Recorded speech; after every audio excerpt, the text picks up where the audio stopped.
Hello guys, welcome back to another vlog. So guys, અત્યારે જઈ રહ્યા છીએ બહાર અને વાગ્યા છે અત્યારે બપોરના 2:30. કેટલા વાગ્યા પિયુષ? 2 વાગ્યા. કેટલા વાગ્યા? 2 વાગ્યા 2. અને આજે એકદમ મસ્ત વરસાદી માહોલ છે. વરસાદ આવે છે, બંધ થાય છે, બધું ચાલે છે. તો વિચાર્યું કે ચાલો આજે બાળકોને રજા છે તો બહાર ચક્કર મારતા આવી. કઈ બાજુ જવાના છીએ તમારે વ્લોગમાં કન્ટિન્યુ રહેવાનું છે. અને જાશું અમે ખાલી રોડ ટ્રીપ ઉપર. તો ગાઈઝ, અમે નીકળી ગયા છીએ. જો અમારી સોસાયટીમાં બધી છે ને પાણી છે અત્યારે વરસાદને લીધે. હું ને પર્વ અત્યારે બે જાય છે સૌથી પહેલાં પેકેટ્સ લેવા માટે, કૂતરા માટે બિસ્કિટ ને એવું બધું લેવા માટે. તો ગાઈઝ, સામાન લઈને આવી ગયા છીએ અમે. પર્વએ પણ આખો બોક્સો ભર્યો. વરસાદે અત્યારે ખમૈયા કર્યા છે, સવારનો ચાલુ હતો.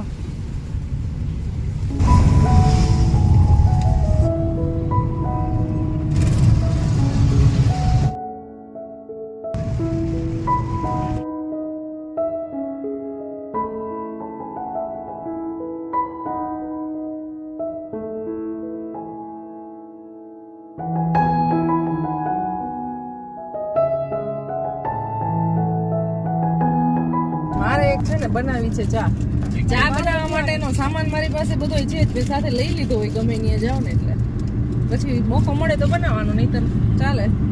પણ આ કે એવું લોકેશન આવતું નથી. આમ મસ્ત જગ્યા ચા બનાવાય ને એવી. ગામડાનો રસ્તો પકડી લીધો છે અમે. ક્યાં નીકળે ને કયું ગામ આવે એ હવે ખબર નથી. એક સારી પ્લેસ આવે તો મજા આવશે. તો આવે ને પણ તો વાળી લેશું.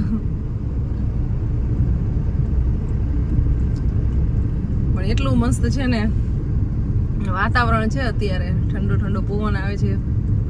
વરસાદ તો નથી આવતો પણ આ બધી હરિયાળી છવાઈ ગઈ છે એટલી મસ્ત મજાની. તમારો પ્લાન છે ને ત્યાં જવાનો ફ્લોપ થઈ ગયો છે, કારણ કે અમને ક્યાંય એવી સારી એવી મસ્ત જગ્યા અમારે જેવી જોઈ છે ને એવી મેળીને એવું લોકેશન ના મળ્યું. એટલે અમે ગાડીને પાછી વાળી લીધી છે. પાછા અમે અમદાવાદ હાઈવે ઉપર ચડી જશું અને પાછી સારી એવી પ્લેસ ગોતવાની કોશિશ કરશું. નહીંતર હોટલની ચા પી લઈશું, કાંઈ કરશું નહીં. આ ભાઈ ના લાઈન બે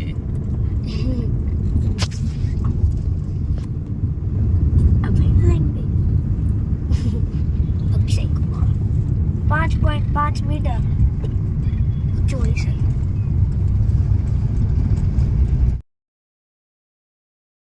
ગાઈઝ, અમે પહોંચી ગયા છીએ ચોટીલા. જવાના છીએ અમે જલારામ બાપાનું મંદિર છે ને ત્યાં. બહુ ટાઈમ થયા નથી ગયા.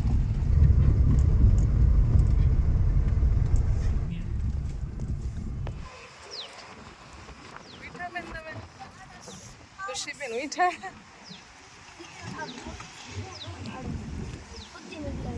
તો ગાઈઝ, અમે પહોંચી ગયા છીએ જલારામ બાપાના મંદિરે. પણ મંદિર આજે બંધ છે. બહુ જાજી ગાડીઓ નથી, છે તો ખરી ઘણા બધા લોકો. ખાલી બહારથી બધે ફોટા પાડે જ બેઠા બેઠા. તો ભાઈ બહુ મોટું છે જલારામ બાપાનું મંદિર. બધી સુવિધા છે રહેવાની બધી.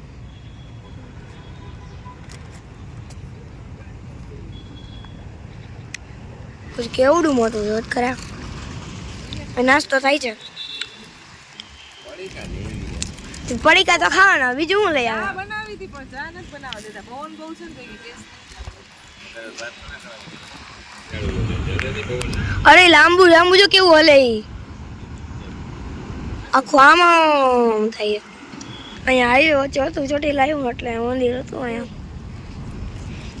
તો ક્યારના બેઠા છીએ, નાસ્તો કરી લીધો અને બહુ ટાઈમ થઈ ગયો. મંદિરમાં અત્યારે બંધ છે આજે, એટલે રિપેરિંગનું એવું કામ ચાલે છે, લાઇટ ફિટિંગનું ને એવું કંઈક. અને બસ બહુ ટાઈમ થઈ ગયો છે. હવે અહીંયાથી નીકળશું. બહુ મસ્ત એન્જોય કર્યું, કારણ કે વાતાવરણ એટલું સરસ હતું ને વરસાદ હતો નહીં, બહુ મજા આવી. ઠંડો ઠંડો સરસ પવન આવે છે અને ફોટા પાડવાનું ને એવું કામ કર્યું બાળકોએ. બસ ગાઈઝ, નીકળી છીએ હવે અહીંયાથી.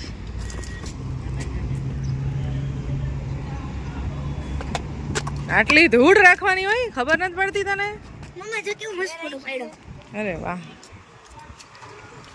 ફોટોગ્રાફર ફોટોગ્રાફર બનો રેડી જો ફોન લઈશ ને મસ્ત આમ પાડીશ મોટો થઈને ફોટોગ્રાફર બનીશ કે અત્યારે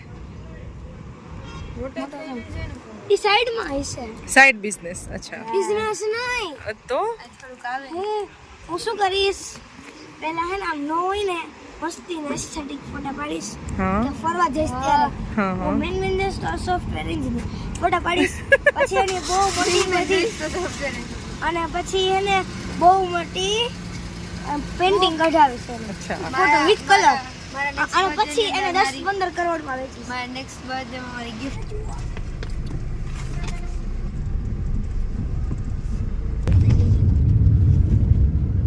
બામણ બોર ટોલ નાકો છે ને ત્યાં ગજબનો ટ્રાફિક હતો બસ હવે નીકળા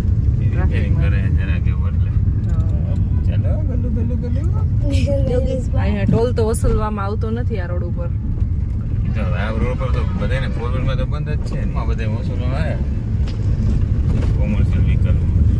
હા એમાં હોય એટલે જો એમાં લાઈન છે બાકી ફોર વ્હીલ ને જવાથી પણ તોય એટલો ટ્રાફિક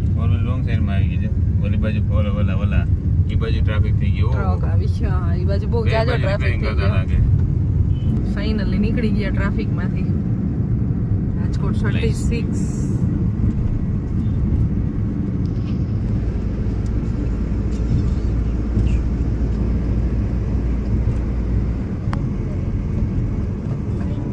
રાજકોટમાં પહોંચી ગયા છે વિધાઉટ વરસાદ કેવડો રાઉન્ડ મારીને આવી ગયા પણ વરસાદ ક્યાંય રસ્તામાં બસ ખાલી ગયા ત્યારે છાંટા આવતા હતા થોડા ઘણા બાકી ક્યાંય વરસાદ આવ્યો નથી બહુ મસ્ત મજાનું વાતાવરણ હતું સરસ ગોંડલ ચોકડી પહોંચી ગયા છીએ ઘરે પહોંચી ગયા છીએ અને બહાર અમારે ચા બનાવવાનો પ્લાન હતો પણ કે એવી અમને પ્લેસ ના મળી તો બસ હવે ચા પાણી પી લઈ હું એડિટિંગ કરું છું ચલો પી લીજીએ આજે અમારે બનાવવાના છે બ્રેડ પકોડા તો બહુ ટાઈમ પછી બનાવશું ઘણા ટાઈમ પહેલા બનાવ્યા હતા મારા બેને બનાવી દીધા હતા હું એક બ્રેડ પકોડા બહુ ઓછા બનાવું છું મસાલો બની ગયો છે ચટણી બસ મારે હવે બનાવવાની છે મસાલો મેં કમ્પ્લીટ કરી દીધો છે અને અહીંયા બ્રેડમાં અત્યારે મસાલો ભરવાની તૈયારી ચાલે છે અને મેં બેટરી બનાવી લીધું છે ઓલમોસ્ટ રેડી થઈ ગયું છે બધું અને હવે બસ તેલ મૂકવાનું છે બધું કમ્પ્લીટ છે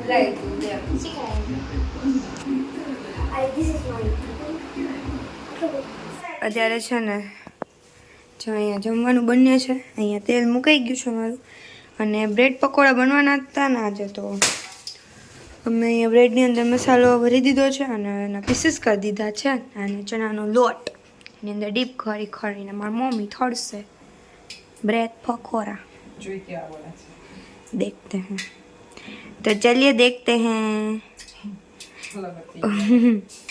રસોડું ભાઈ 100% ગંદુ થયું થઈ ને પડતું નથી ડેડીને પર હવે જમવા બેસી ગયા છે પકોડા ખાવા માટે બેસી ગયા છીએ બે વ્યક્તિએ તો ખાઈ લીધા છે આ બે ખાઈને મૂવી જોવા માંડ્યા પરવો ભાઈ એની ગાડી ચલાવે છે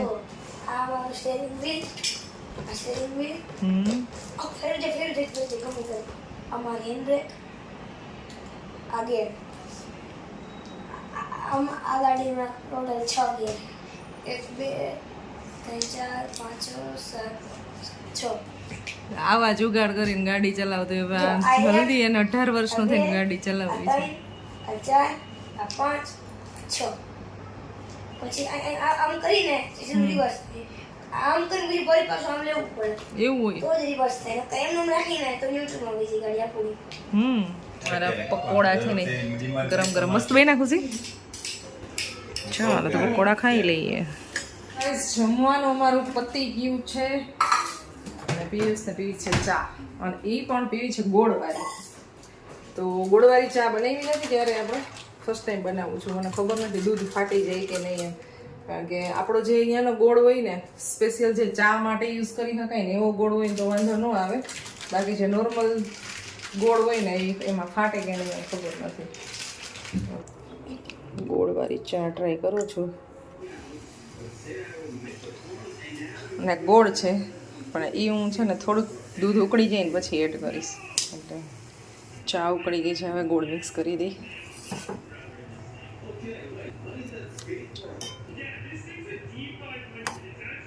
જેગરી પાવડર આવે ને સ્પેશિયલ, હા એની ચા સારી બને.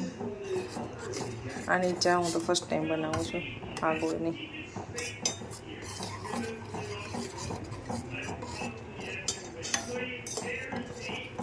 ફાટી ગઈ, મારું દૂધ એ વેસ્ટ ગયું. જો, સાવ ફાટી ગઈ. મીન્સ આ ગોળ ચાલે નહીં.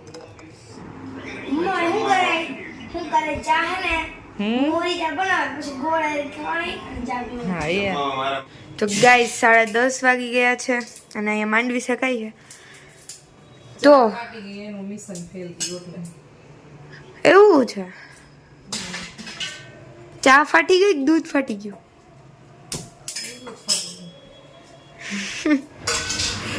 તે મગ ચાલુ કર્યો ને એટલે મેં કરી દીધું ચીમની બંધ. બહુ ધુવાળો છે. આગ લગી ગયા આગ. ધુવાળો થાય ને એટલે એનું એલાર્મ વાગવા માંડે. એટલે આ તો ઘરે હું કઈ શેકવાનું બી નહીં. ચીમની ચાલુ કરી દેવાની ને પહેલા. તો ચીમની બાય ચાન્સ અગર ઓછું ધુવાળો ખેંચતી હોય, કોઈની એવી હોય ના, એ ઓછું તો? ધુવાળો નહીં, perfect જ કરે. એ તો એટલા ધુવાળા પાછું સાયરન નહીં નો વાગે ને. એવું હોય.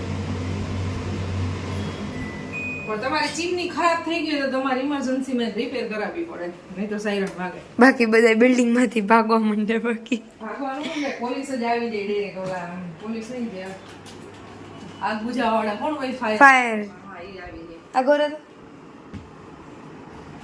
તો ચાલો ગાઈસ, માંડવી ફોલી અને ખવડાવી પતિદેવને કરવાને. અને હજી અમારા કરુણાબેન આવ્યા નથી, વેઇટ કરી છે. તો ચાલો ગાઈસ, બ્લોગને એન્ડ કરી દઈએ. મળશું તમને નેક્સ્ટ બ્લોગમાં. આઈ હોપ તમને વિડીયો અમારો પસંદ આવ્યો હોય. અને હમણાં સબસ્ક્રાઇબ છે ને બહુ ઓછું કરે છે બધા, તો પ્લીઝ સબસ્ક્રાઇબ કરો બધાય, એટલે અમારી ફેમિલી થોડી મોટી થાય. અને ફેમિલી મેમ્બરમાં શેર કરો અમારા વિડીયોઝ, તમને પસંદ આવતા હોય તો. તો ચાલો મળશું નેક્સ્ટ વિડીયોમાં. બાય બાય, જય શ્રી કૃષ્ણ, ગુડ નાઇટ બધાય, રાધે રાધે.